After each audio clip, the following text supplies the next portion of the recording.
Bom, muito obrigado, é um prazer enorme estar aqui. Obrigado a toda a mesa, em especial a nossa presidente Nancy, a Nilza, né, e a todos os colegas aí, engenheiros. Eu, né, fui apresentado, eu sou professor lá da URGS, fui diretor durante 8 anos, e durante esse tempo a gente se aprofundou muito na questão da inovação dentro da engenharia, e acabei, né, entrando no Pacto Alegre e depois sendo convocado pelo prefeito para ser o secretário de inovação de Porto Alegre. Mas hoje eu não venho falar um pouco das políticas de inovação da prefeitura, porque o que me pediram é provocar vocês e tentar, de alguma maneira, né, engajar a necessidade da gente trazer a questão da inovação para dentro das políticas que vão ir, né, para desenvolvimento dos nossos profissionais, para desenvolvimento das nossas profissões. Então eu fiz uma apresentação um pouco mais provocadora nesse sentido, do impacto que a inovação está tendo em quase tudo e como ela vai, de alguma maneira, também impactar a nossa engenharia, né? A gente fala muito de inovação hoje em dia, né? Isso está um buzz que todos os governos, todas as instituições, todas as entidades falam de inovação. Mas, no fundo, inovação é uma característica quase que inerente do ser humano. Se a gente for pensar, né, foi a inovação, foi a criatividade, foi a capacidade de se reinventar de alguma forma que nos trouxe lá das nossas, né, cavernas até hoje, em que a gente tem um domínio aí sobre todos os sistemas do mundo e já entrando no mundo virtual de alguma forma, né? Então essa jornada de inovação, na verdade, ela não é nova. No entanto, ela está vivendo alguns momentos diferentes. Sempre na história dessa inovação, a gente teve alguns momentos-chave, né? Quando a gente inventou a roda, foram um desses momentos em que a gente, daqui a pouco, teve uma nova tecnologia que abriu novas fronteiras. Tanto que a gente até faz uma certa, né, categorização da inovação dentro das chamadas eras tecnológicas, né? E a gente tem as primeiras eras, que foi quando a gente começou a conseguir se concentrar para a agricultura, e que se criou as primeiras cidades, até o momento que a gente começou a desenvolver algumas questões tecnológicas mais importantes, né, como a questão do vapor, como a questão da energia elétrica, como a questão dos primeiros computadores. E é interessante notar que se na primeira, né, nas mais antigas, a gente tinha talvez algumas profissões chaves, que eram os agricultores, os construtores de cidades, os primeiros arquitetos, de um momento, né, para cá, quando a gente começou a trabalhar com as evoluções tecnológicas mais fortes, a gente passou a ter os engenheiros como os principais construtores desse caminho.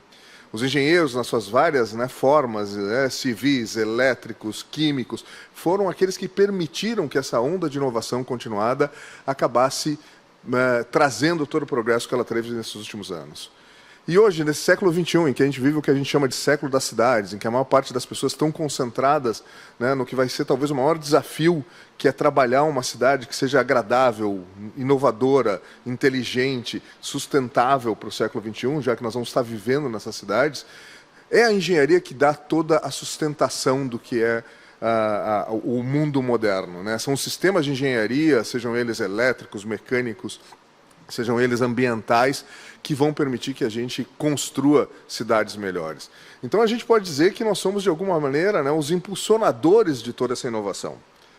A questão é que, com o aumento da população e com a nossa densificação de conhecimento, a gente está tendo, e isso sim é o que talvez traga a inovação, né, com a qual a gente convive todos esses anos, para o centro das discussões de hoje em dia.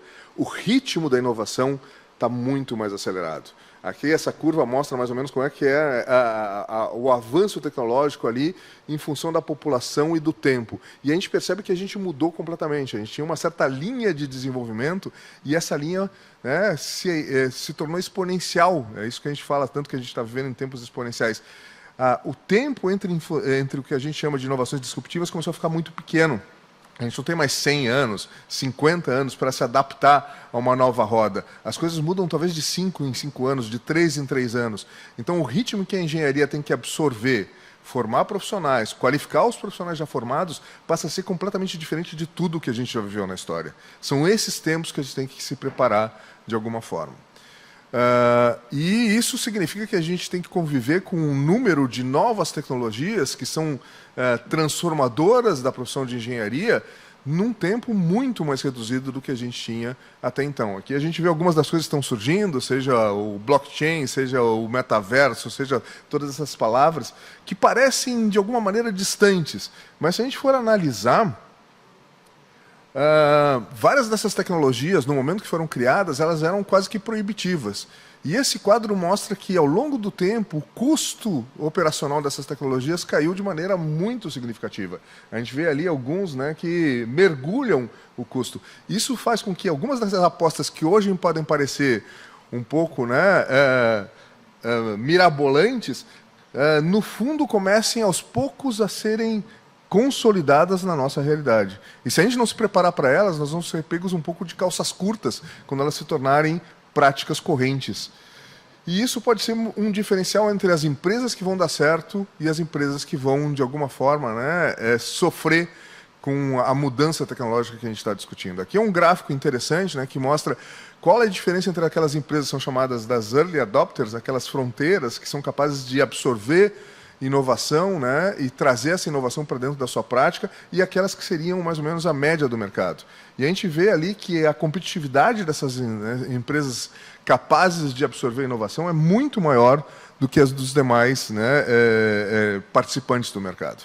Então a gente precisa preparar a nossa engenharia para que ela seja capaz de absorver essas novas tecnologias, e num ritmo frenético, que é esse ritmo desses tempos exponenciais. E aí entra, então, talvez a primeira grande mensagem, né? A inovação sistemática, ou seja, ter uma estratégia de inovação, ser capaz de ser ágil nesse sentido de absorver a inovação e transformá-la em prática profissional. Ela não é mais uma questão de vantagem competitiva. Ela é quase uma necessidade para se manter relevante, para poder se manter competitivo. Não é à toa que a gente vê essa questão da inovação necessária, seja no setor público, seja na educação, seja na questão ambiental, seja no setor de negócios. Todos os setores estão entendendo que esse ritmo de inovação demanda uma postura muito mais ativa em relação à absorção dessa inovação tecnológica. Bom, isso está potencializado, né, pelo fato de que, nesses últimos anos, a gente teve uma mudança extremamente forte na maneira como a gente se relaciona. As tecnologias digitais, elas acabaram gerando, né, uma mudança de todos os campos de conhecimento humanos. Né? Coisas que a gente achava que eram imutáveis, como o poder dos bancos, estão ameaçadas por criptomoedas ou pequenas fintechs. Coisas que a gente considerava, né, muito físicas, como o transporte, muitas vezes agora está sendo repensado a partir de uma lógica de hibridização, da telepresença. As indústrias 4.0 e todas as suas derivações, eu vou falar sobre construção 4.0, né, em julho, agora, no Congresso de Inovação Específico de Construção, elas estão chegando e elas vão modificar muito a prática de todas as nossas engenharias. No fundo, a gente vive tempos em que a gente impacta as pessoas de uma maneira como nunca antes na história da humanidade aconteceu. O Facebook rapidamente ultrapassou 2 bilhões de usuários. Ou seja, a gente tem plataformas que conseguem chegar aos mais recônditos cantos do mundo. Isso significa que as ideias transladam de um lado para o outro com muito mais velocidade, que as inovações, portanto, acontecem com muito mais velocidade, e que a competitividade passa a ser, então, uma necessidade de se manter muito a par e absorver muito rapidamente todas essas modernidades que nos chegam de alguma forma. E, ao mesmo tempo, as pessoas mudam, né? A gente avança tão rapidamente que a gente já está chegando no que seria a próxima evolução dessas áreas tecnológicas, que é muito baseada na questão da ciência de dados, da inteligência artificial, da combinação entre os sistemas ciberfísicos, ou seja, né, da capacidade da gente ter exoesqueletos, coisas que pareciam quando nós éramos, né, jovens aí, e isso faz algum tempo no meu caso, coisas de ficção científica, né, coisas de quadrinhos de alguma forma. E os engenheiros, na realidade, é engraçado como a gente projeta às vezes nos quadrinhos, como projeta na ficção algumas coisas, e os engenheiros vão lá e dizem, cara, agora eu vou construir aquela pistola fantástica, né, que eu via no Star Trek, eu vou construir aqueles exoesqueletos que a gente tinha. É engraçado como, de alguma forma, os escritores projetam coisas e os engenheiros dizem, não, agora nós vamos fazer aquele negócio funcionar na prática. A questão toda de quando a gente está passando nessa questão de dados é que talvez a gente tenha o primeiro grande desafio. Lembra que eu mostrei aquele gráfico que os engenheiros foram os grandes construtores da inovação? A engenharia tem que se adaptar à questão de dados, ou então nós vamos ser como os agricultores, né, mais secundários, e vão surgir outros construtores de inovação, que vão ser aquelas novas ciências de informática.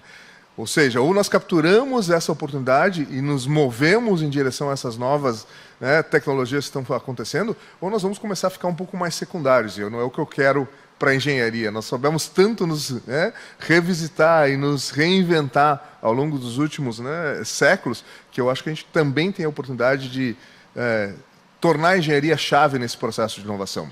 Isso é extremamente importante, porque a engenharia é reconhecida mundialmente como uma grande construtora de processos, né? A gente já fala em engenheirar a inovação. O sentido lógico da engenharia pode ser aplicado em todos os campos, e toda a questão de produto, de desenho, ele realmente demanda, né, o DNA do engenheiro.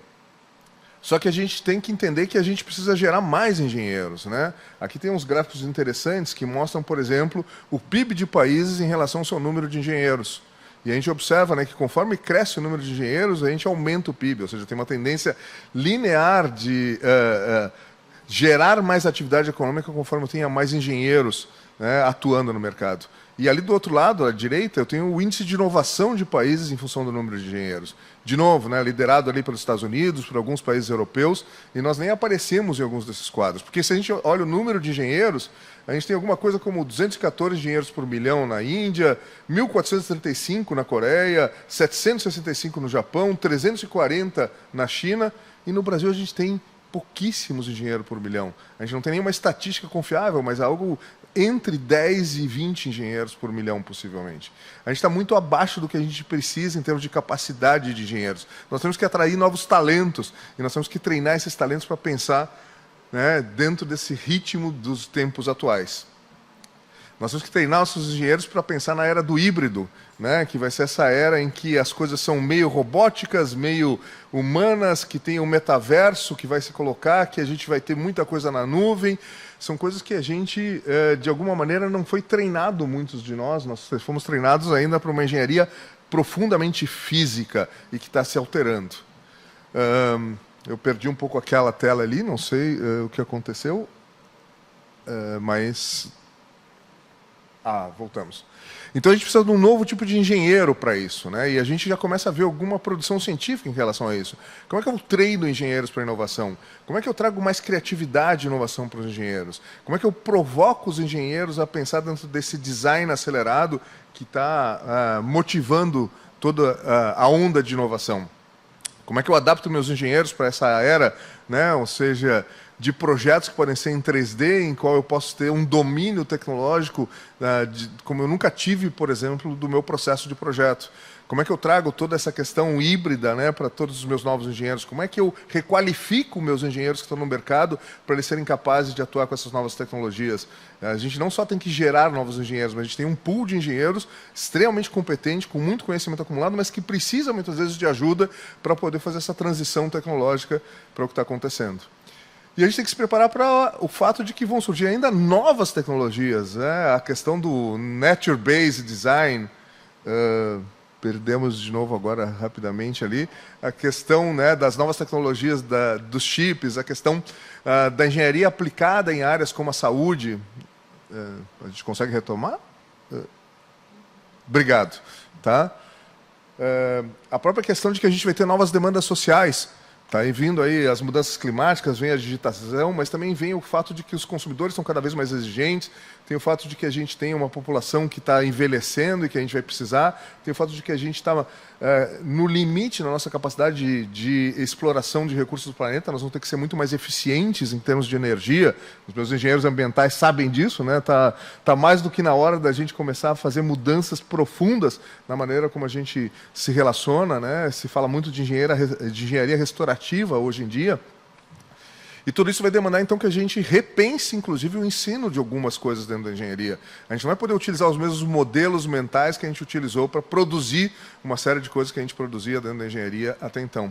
E eu vou precisar treinar meus engenheiros também na questão de soft skills. Não significa que eu possa abrir mão das hard skills. Eu tenho que ainda ter um bom domínio delas. Mas eu preciso que esse engenheiro entenda esse processo de inovação, que vai passar por todo um processo de negociação, de entender valor de mercado, de conseguir entender a característica do usuário. A gente tem que trazer algumas dessas questões do design, algumas questões das soft, né, das engenharias, da administração, da gestão para dentro da engenharia. Não só da engenharia de produção, mas de todas as engenharias, né? O trabalhar em time, o saber defender sua ideia, o saber contribuir em times multidisciplinares. Como é que eu vou, né, trabalhar para que a gente tenha engenheiros que sejam capazes de fazer essa geração e essa transferência tecnológica efetiva? A gente tem muitos engenheiros que acabam ficando, né, gerando conhecimento em patentes que não se transferem na vida das pessoas, né? A gente tem que trazer isso para dentro das universidades, a gente tem que provocar as universidades a trabalharem mais com o sistema Confiacrea, a gente tem que ter os formandos do sistema Confiacrea influenciando mais, né, nas trilhas formativas que estão sendo pensadas nas universidades. A gente vê isso acontecendo nos Estados Unidos com efeitos muito positivos. Nós temos que aproximar o mercado das universidades para que a gente possa redirecionar os nossos engenheiros, não para o hoje, mas para o amanhã, que a gente sabe que está vindo. E é que essa brincadeira, né, ou seja, dessa frase eu adoro, né? Os cientistas sonham em fazer algumas coisas, os engenheiros vão lá e fazem, né? Ou seja, eu acho que é esse engenheiro que a gente quer, baseado em conhecimento, mas capaz de fazer transformação na realidade das pessoas. E que né, esses novos símbolos que chegam aí do engenheiro criativo, né, como é que a gente sai um pouco da caixinha? Nos acusam às vezes de ser muitos quadrados, né, ou seja, como é que a gente se torna um pouco mais poligonal, né, dentro da engenharia? E aí tem ali, nem vou ler todas elas, mas fica aí na apresentação. Conheça você mesmo, preste atenção naqueles caras que estão falando de inovação, ache parceiros para fazer inovação, teste coisas diferentes, são coisas que às vezes os engenheiros tendem, né, por uma formação, né, nós trabalhamos com a vida das pessoas, a ser um pouco conservador, mas a engenharia precisa que a gente também, em alguns momentos, ouse, que a gente tente fazer o inesperado. Eu acho que isso é uma das coisas que a gente tem que trazer para dentro do ensino de engenharia, e isso a gente tem que profundamente o Confiacrea, eu sei que ele já está dentro de alguns projetos importantes, como o projeto de renovação do ensino de engenharia, que a URGS, aliás, quando da minha liderança lá, iniciou como uma das 8 universidades que está testando tecnologias novas, mas nós temos que aprofundar isso para todos os rincões do nosso, né, do nosso país. E tem referências teóricas muito interessantes, dizendo que está na hora da gente acordar para uma nova estratégia de formação desses engenheiros, né? Porque eles vão ser necessários que eles trabalhem em condições diferentes do que aqueles que a gente formou de maneira, né, exitosa no século XX. Não é que a gente errou no que a gente estava fazendo, é que as condições mudaram e a gente tem que se adaptar às novas condições que estão aí para fora. A questão da inovação nos currículos, né? A gente tem currículos já, por exemplo, de como é que eu trabalho em engenharia para a saúde, especificamente, né? A gente tem que explorar essas interfaces da engenharia, transformando vários outros sistemas, e aí a gente precisa trazer professores de ambos os lados, senão eu não consigo fazer com que as habilidades da engenharia, de fato, se transformem em aplicações dentro dos campos em que elas podem ser mais impactantes. Eu preciso ter uma mudança, e aqui é uma citação ali de Purdue, né? Em 2007, eles faziam classes com 400 alunos, eram classes auditório. Em 2008, eles estavam fazendo times de 4. Dá muito mais trabalho, mas eu consigo extrair desse engenheiro uma série de habilidades, né, que ele antes não teria, né, se ele simplesmente é um ouvinte, se ele não é protagonista, se ele não participa do processo de criação. A gente está começando a discutir muito essa questão de que eu preciso ter uma visão profissional do engenheiro, ele tem que se sentir engenheiro ainda quando estudante, ele tem que se posicionar como engenheiro, ele tem que começar a formar seu currículo, ele tem que entender que ele vai ter avenidas que ele vai ter que escolher de alguma forma para como avançar. E eu tenho que reforçar profundamente a questão da cultura maker. Ser engenheiro é fazer coisas na prática. A cultura maker tem que entrar de uma maneira, a gente não pode ter projetos que não trabalhem dentro do físico também. Eu vou trabalhar com interfaces digitais, mas eu tenho que botar a mão na massa, e isso tem que ser habilitado em uma série de universidades para que a gente possa ter engenheiros que criam, que são capazes de elocubrar coisas novas. E, ao mesmo tempo, que eles vão ter que trabalhar com problemas cada vez mais complexos. A questão da gente preparar engenheiros para trabalharem, inclusive, em equipes multidisciplinares de engenharia. Como é que eu trabalho com problemas com as cidades, ou como alimentar o mundo? Isso aqui é um típico currículo do que a gente enxerga no MIT ou lá em Purdue. A gente provoca os engenheiros a pensar nos grandes desafios. Não é mais como fazer lá, né, uma caixa d'água. Eu tenho que entender como é que as minhas habilidades como engenheiro vão, de alguma maneira, impactar como um pedacinho de um quebra-cabeça de transformar a realidade das pessoas, de alimentar o mundo, de promover um planeta mais saudável. Ou seja, a gente tem que ter o ramo racional ali do cérebro do engenheiro, mas a gente tem que ativar esse ramo criativo, esse ramo, né, quase artístico. Não é à toa que a gente não fala mais de STEM, mas de STEAM, né? Ou seja, botou artes junto lá com ciência, tecnologia e matemática, porque a gente precisa ter a criatividade para que a gente possa fazer soluções novas. E isso significa o quê? Né? A gente vai ter que provocar nossos engenheiros formados e formandos, né, a testar novas tecnologias, né? Ou seja, a gente tem aí 1000 possibilidades de impressão 3D. Como é que a gente vai trazer isso? A gente vai ter que operar numa série de novas tecnologias de geração de energia, de wearables, de drones, de robôs, e num tempo em que não vai dar tempo de eu esperar 5 anos para formar um novo engenheiro. Eu vou ter que absorver de uma maneira muito mais ágil, como a gente aprendeu a fazer em projeto de software, né? Essa capacidade aí de trabalhar com novos materiais, do aprender a aprender. A gente não vai mais conseguir dar num curso de engenharia tudo que o engenheiro vai ter que saber, mas nós vamos ter que criar canais muito bons de desenvolvimento continuado, de capacitação ao longo da vida desse engenheiro, né, de pacotes de informação que vão tornando essa biblioteca desse engenheiro melhor. Até porque nós vamos ser chamados como engenheiros a explorar, inclusive, novas fronteiras, seja na microeletrônica, lá na computação quântica, os nossos engenheiros de computação, seja na exploração espacial, que começa a aparecer muito forte. Eu estive no South by Southwest e deixou de ser uma ficção para dizer, como é que a gente começa a pensar realmente em colonização de outros planetas, como a gente faz bases na Lua, ou, né, no Deep Water aí, né, e todas as suas possibilidades, inclusive de geração de energia, através, né, de sistemas de engenharia, né, nas águas. A questão das cidades inteligentes vão ser um grande campo de atuação de todos os tipos de engenheiros, né, elétricos, de sistemas, civis, mecânicos, ambientais, né? A gente vai ter que ter times de engenharias muito bem formados. Por quê? Porque quando a gente sai de um veículo para chegar lá, né, num sistema de sistemas, que é o que a gente está dizendo nas cidades, eu tenho que conseguir integrar esses conhecimentos. Os silos da engenharia vão ter que ser rompidos um pouquinho. Eu vou ter que ser mais capaz de conversar com as várias disciplinas da engenharia e transferir conhecimento entre elas. E talvez o mais interessante, isso vai nos trazer, e isso é um interesse do mercado internacional, porque a gente chama de Deep Tech, que são aquelas inovações profundamente baseadas em conhecimento, né? Que tem 7 campos principais: inteligência artificial, drones, blockchain, biotecnologia, fotônica, materiais avançados e computação quântica. Aqui tem engenheiros para tudo quanto é lado. São os engenheiros que vão fazer esse grande avanço. E essas Deep Techs, embora elas demorem um pouco mais para levantar, elas são aqui hoje está trazendo mais possibilidades de geração de renda e de geração de avanços tecnológicos, né?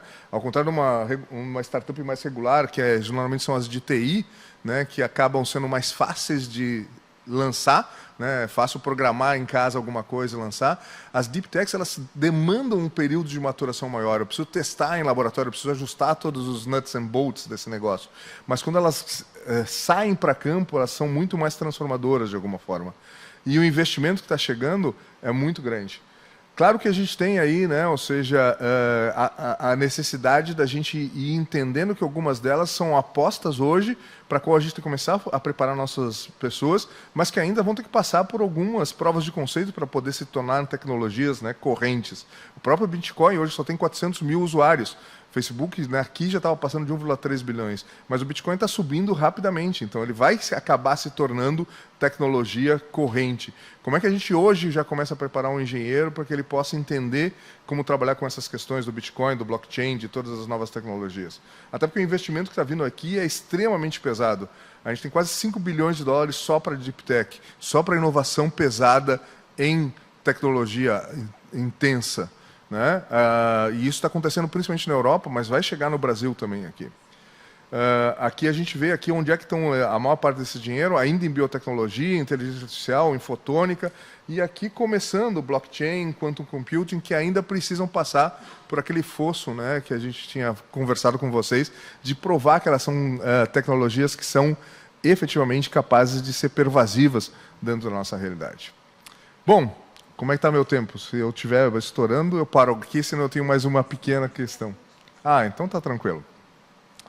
Então, assim, quando a gente pensa em engenheiros, né, eu estou falando muito do futuro, mas vamos lembrar que ser engenheiro sempre vai significar ter bom senso, né? Aquela fundamentação básica do DNA do engenheiro, do pensar antes de fazer, do buscar a solução mais eficiente, do ser mais sustentável. A gente percebe muitos engenheiros que saem da URGS que vão para o mercado financeiro. A gente percebeu aqueles engenheiros que tiveram crises no mercado nos anos 80, que fizeram todo o sistema de automação bancária, ou da automação das eleições. Ou seja, foram os engenheiros que às vezes não trabalhavam nos campos mais tradicionais da engenharia que levaram o avanço para outros campos. Então a gente precisa manter essa capacidade, né, de engenheiros de resolução de problemas. A gente não errou em formar engenheiros até agora, né? A gente tem uma figura que eu gosto muito do que é o chefe, do que é o líder, do que é o engenheiro, né? Ou seja, não é uma questão nem só de fazer junto, é fazer de maneira mais fácil, mais eficiente, mais efetiva, né? Com muito mais potência, né? Então, talvez, e essa talvez seja a provocação principal, esteja na hora de a gente começar a pensar como é que o sistema Confiacrea vai ajudar a formar esse engenheiro inovador que nós vamos precisar no século XXI. Essa é a provocação principal. Mas aí, só para mostrar um pouquinho como é que nós estamos vivendo, né, eu tenho que dizer que a gente, no Rio Grande do Sul, está vivendo um momento bom. A gente está consolidando, né, todo um sistema de inovação, a gente tem aqui gente da Agitec, a gente tem vários novos espaços de inovação que os engenheiros têm que percorrer. Os engenheiros têm que se relacionar com a rede de parques, os engenheiros têm que se relacionar com os hubs de inovação. A gente sabe que a gente começa a ter alguns hubs de inovação, inclusive voltados para alguns campos da engenharia, como tijolo, por exemplo, para a construção civil, mas nós precisamos trazer mais os engenheiros para conviver com a inovação. Isso é fundamental, essa troca, essa sinergia, né, o que a gente chama de serendipity, a capacidade de, daqui a pouco, conversar, até porque os engenheiros podem propulsionar muito do que é a inovação dentro desses ambientes de inovação. E, ao mesmo tempo, os ambientes de inovação nos ajudam a perder um pouco aquela quadradice, né, da nossa formação de engenheiros e pensar de uma maneira um pouquinho mais ousada de vez em quando, né? Só para a gente ver, aqui é só um quadro de Porto Alegre, né? A gente está estruturando o ecossistema local de inovação. A gente já tem 4 parques científicos que são os mais premiados do país. A gente tem aceleradoras ali, o Venture Capital está chegando, né? O capital de risco, o capital que está a fim de colocar dinheiro em coisas que são mais arriscadas, e isso é típico da inovação em engenharia. A gente tem ali várias incubadoras, e aqui a gente não está nem cadastrando todas elas. A gente tem mais de 13 hubs de inovação, inclusive alguns hubs de inovação, por exemplo, dentro do varejo, dentro do Cindy Lojas, dentro da FEComércio. Outros segmentos econômicos já entenderam a chamada da inovação. Está mais do que na hora da engenharia, que já tem uma parte disso, mas assumir institucionalmente que ela quer sim ser protagonista dentro desse processo de inovação. E a gente tem um monte de outros atores importantes, né, que a engenharia tem que se relacionar, como o Sebrae, como a AGS, como o próprio Poa Hub, ou todos os outros atores importantes. Quem aqui já foi ao Caldeira, por exemplo, que é um farol de inovação que a gente tem? Aquilo é um abridor de cabeças. A gente criou o Caldeira para que ele pudesse ser, de alguma maneira, esse provocador para o nosso setor industrial. Mas nós precisamos que os engenheiros também percorram esses caminhos, né? Até porque a gente está tendo um impacto muito importante desse ecossistema, né? Nós já estamos ali, nós tivemos um crescimento de mais de 500% do número de startups registradas. Mas isso ainda é muito pouco, porque nem todas se registram. Porto Alegre deve ter mais de 1000 startups. A gente tinha no Startup Blink 65. A gente tem que, inclusive, mostrar de uma maneira mais integrada o potencial inovador que a gente tem dentro da cidade. Nós estamos trabalhando fortemente nessa direção. A gente já tem casos de sucesso importantes. A Zenvia, a GetNet, a Regenera, que trabalha com partículas marinhas, está vendendo, né, seu conhecimento aí para as maiores cosméticas do mundo. É isso que vai gerar os novos empregos para os engenheiros, é isso que vai gerar renda para o nosso Estado, é isso que vai gerar capacidade de investimento, é isso que vai dinamizar a nossa economia. É por isso que a gente precisa apostar em inovação, né? É por isso que a gente precisa criar novas empresas inovadoras e não simplesmente importar conhecimento. A gente pode ter alguns empregos trabalhando para grandes empresas internacionais. Ótimo, excelente. A gente quer os grandes players aqui. Mas nós temos que ter a capacidade de também gerar coisas novas para poder trocar de uma maneira mais qualificada com os atores que estão chegando no nosso ecossistema. Nós temos que mostrar também que somos capazes de ser geradores e não só consumidores de inovação. Tem algumas sinais muito positivos, né? Essa questão toda que a gente está tendo desse mindset da convergência, da lógica da abundância, da lógica que nós podemos participar em conjunto, que a cocriação, que a criação coletiva, ela é muito mais ágil, mais rápida e mais eficiente do que tentar fazer tudo sozinho. E aí vem o nosso desafio. O Confiacrea tem que falar com os demais atores industriais de inovação para que ele possa se integrar dentro dessas políticas. Não é uma questão de fazer a sua política, mas de entender como ser protagonista dentro de uma política conjunta. E a gente provou isso com a Aliança para a Inovação, que uniu a universidade, a gente provou isso dentro de Porto Alegre, do Pacto Alegre, e isso está contaminando todo o Estado, com o Inova RS, com o Promove, que teve tanto sucesso em Lajeado, com o Converge Santa Cruz, com o Inova Centro, agora, né, as novas formatações que a gente tem lá em Santa Maria do setor de inovação. As coisas estão muito agitadas, é o momento certo da gente buscar parceiros para co-criar, né, novas iniciativas conjuntas. E isso tudo, de alguma maneira, foi simbolizado pelo Salt Summit, né? Trazer um evento dessa magnitude para Porto Alegre, trazer 70 fundos de inovação, ter mais de 40 mil contatos, ter mais de 3 mil startups percorrendo, ele mostrou que nós estamos dispostos e temos o que mostrar para o mundo.